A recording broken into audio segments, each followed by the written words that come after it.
Ladies and gentlemen.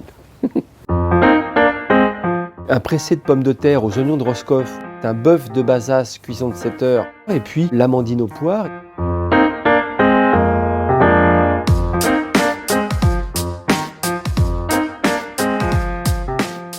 Pour vous, il n'aurait pas le même goût. Là, lui, il est en apesanteur, donc il a un phénomène d'agueusie, c'est-à-dire qu'il perd le goût, c'est-à-dire qu'en fait, il mange le nez bouché. Donc, il va falloir donner beaucoup de relief au plat. Vous, si vous le goûtez, vous allez me dire, dis donc, il n'est pas un peu trop salé ou il n'est pas un peu trop cuit. Ben non, lui, il a besoin de cette mastication-là et d'avoir cette rétro-olfaction.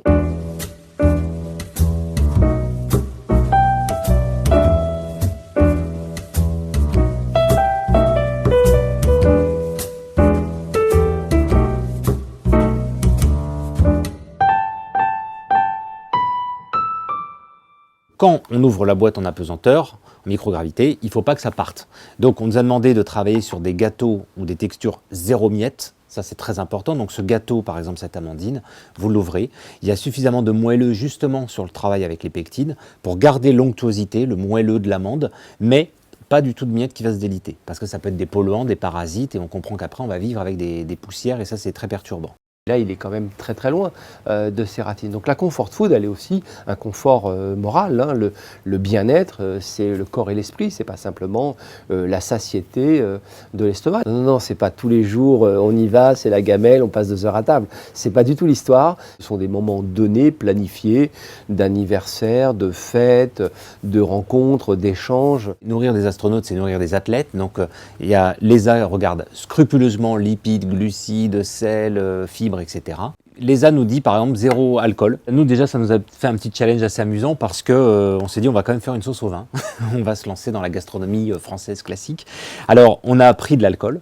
Du vin, pardon, et on a réussi à enlever, par les techniques justement de laboratoire, à enlever tout l'éthanol. On a vérifié chimiquement qu'il n'y avait plus du tout de traces d'éthanol, on a fait preuve de concept, et ensuite on a pu intégrer ce vin qui a tous les tanins, qui est chargé d'arômes, etc., dans la recette, mais on sait qu'il y avait zéro éthanol. Un autre produit qui est très regardé, c'est les champignons. Alors Thomas adore les champignons, donc là il y a à la fois de la truffe, du cèpe, etc. Dans l'ancienne mission, il y avait aussi des girolles. Pour les champignons, parce que c'est des sources vraiment de microbes, de micro-organismes, de bactéries, donc interdiction de travailler des champignons frais.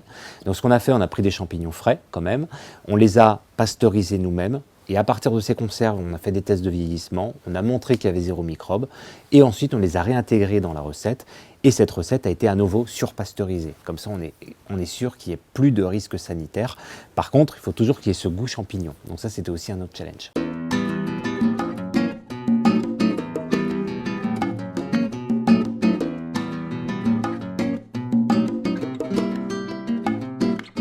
Première mission qu'on a eue, j'avais rencontré Thomas et on avait parlé beaucoup de cuisine et donc j'avais un certain nombre d'informations. Là évidemment l'actualité nous a privés de voir Thomas, mais on avait les informations. Donc on a fait des suggestions. Moi je fais des suggestions comme un chef, c'est-à-dire que ma passion, moi c'est la cuisine, je ne suis pas scientifique. Donc je lui ai proposé un certain nombre de plats qu'il a validés et après le cahier des charges, l'énorme cahier des charges pour que tout ça puisse aller dans l'espace, eh bien, je passe la main à Raphaël et à Loïc Hénaf pour la partie contenant.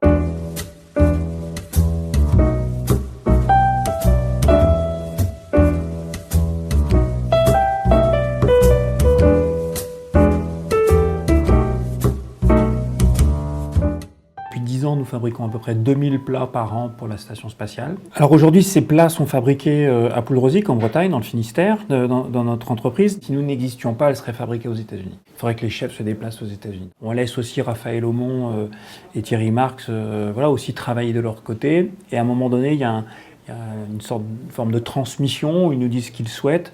Et nous prenons, nous adaptons, nous faisons aussi des retours. Voilà, il faut prendre son temps, il ne faut pas trop se presser.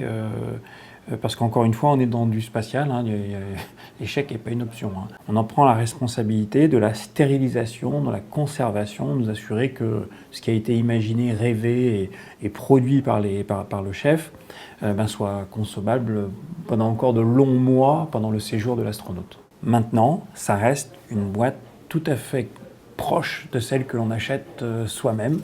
Le produit est extraordinairement bon, mais c'est aussi des belles matières premières et c'est bien fait. Et donc c'est aussi très proche d'une conserve. Voilà, il ne reste qu'à inventer des gâteaux de voyage ou des produits comme cela pour des pique-niques un petit peu plus améliorés.